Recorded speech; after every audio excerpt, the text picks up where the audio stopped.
The Place de la Concorde. This is where we had the famous guillotine.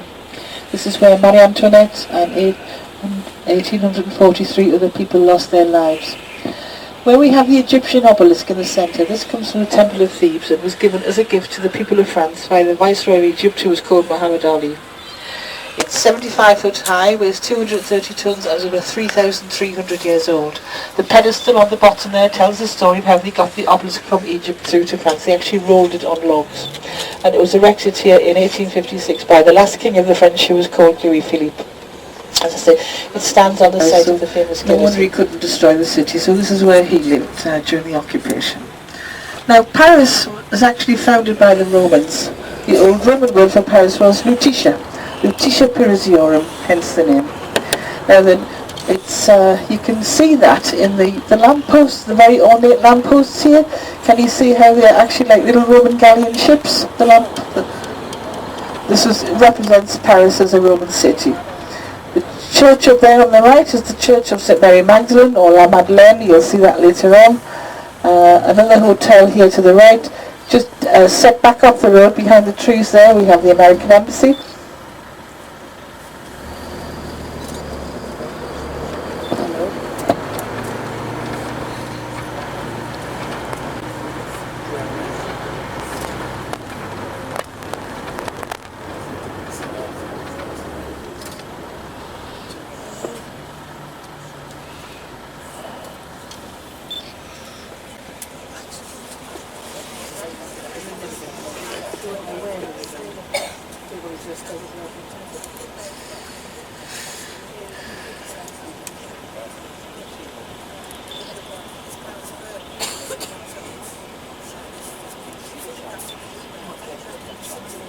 Now, you've all heard of the French Revolution, which started on the 14th of July 1789, when all those enraged Parisians stormed the fortress with the Bastille.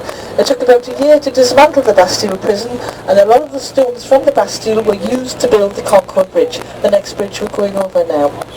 The beautiful building straight in front of us here is called the Palais de Bourbon, built for the Duchess of Bourbon, as in Bourbon biscuits, the Palais de Bourbon. Now, the Duchess of Bourbon was one of 4 illegitimate children belonging to Louis XIV. Now, Louis XIV was France's longest reigning monarch. He reigned over France for 70-something years, was it? Yes, 72 years. 72 years.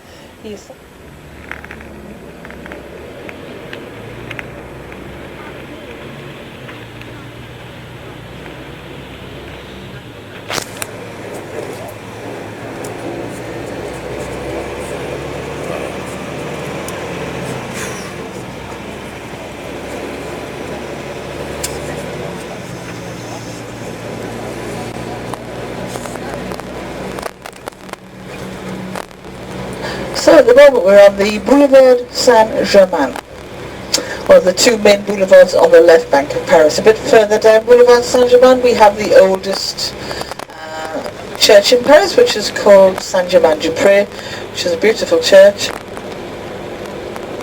And I'm actually heading down towards Notre Dame. Those railings you will see some ruins, which are actually the remains of the 2nd century Roman baths here in the city.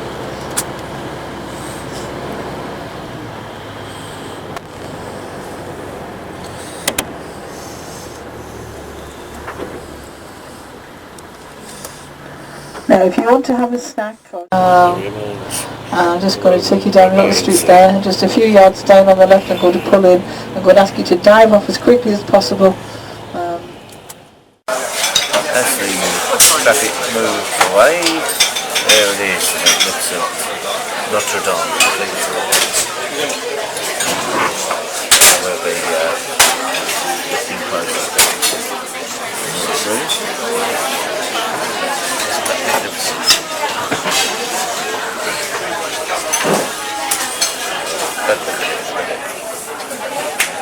There's Nikki, and there's the famous Notre Dame, where Quasimodo used to live, apparently.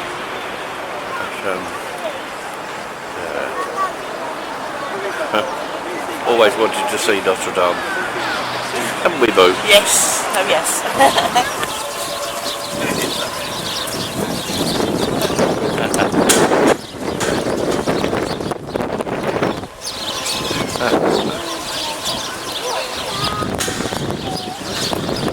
Going over there, but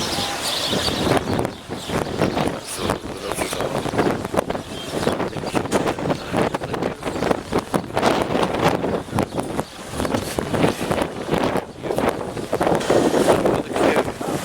People trying to get into the cathedral, into Notre Dame. Babe? Look here. It is so beautiful. Oh, is it? As you can see. Yeah, isn't it? Architecture on there. Absolutely superb.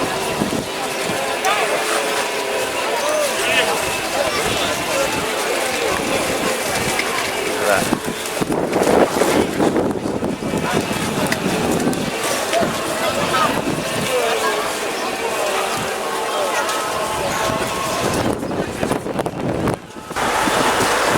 Again, Notre Dame.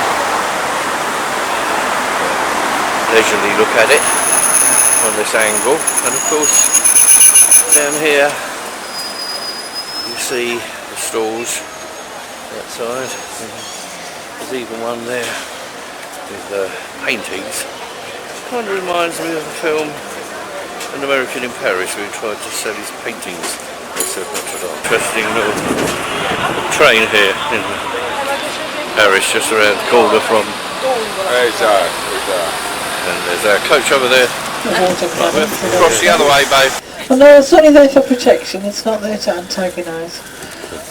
You've got the Sûreté, the police, like Scotland Yard, and you've got the Police Nationale and the gendarmes. So they're all headquarters are all on the island here. The CRS, the Riot Police, are in the main people who've had prison sentences, who've had a chance to retrain to become honourable citizens. But I think they just pick thugs who actually get paid for being thugs. So they don't have a sense of humour. If you see the Riot Police about, they don't have a sense of humour at all. The fountain you see on the left there, so this is where Paris first was off St. Michael, the island here, started by the Romans. In fact, where Notre Dame stands now was actually the site of the Roman governor's villa, originally. As we go past the oldest bridge, you'll see a statue of a man sitting on a horse there. That's King Henry IV. He was the first of the Bourbon kings, and he was the grandfather of Louis XIV, the famous Sun King. So here we are on the left. Across on the right now we have the start of the Louvre Museum. It's the oldest part of the Louvre there. Now then, we're going to pass a footbridge here, and you're going to see thousands of padlocks on it. I'll just ask David to slow down as we go past. You look, it's called the Pont des Arts, the Artist Bridge. Yeah. And it's a great meeting place for people in the summer. They just sit on the bridge and chill out. But you look at all these thousands and thousands of padlocks. Padlocks, yeah. People put on there. Now then, the idea is, when you meet the person you love, you then put the padlock on the bridge. Oh, wow. So you lock away the love, you throw away the key, and you love forever. That's what it means. Isn't that lovely? Somebody had a surplus of somebody had a surplus of locks. So yeah, so that's what it means. Wow. Yes, in exile on the island of St. Helena in 1821. And it wasn't until 1840 that his final wish was granted, that his remains would overlook his beloved River Seine. Napoleon is buried in like 6 coffins. The final coffin they made from red mahogany. It's like a Russian doll effect. Now the reason why he's buried in 6 coffins is perfectly obvious. Because he's called Napoleon Boneparte. Oh, that's terrible. Geordie humour, I'm afraid. Though I do believe there's one piece of his vital anatomy which is missing. Yes. And I do believe it's in a pickle jar in America somewhere, but we have minors on board, so I have to choose my language carefully.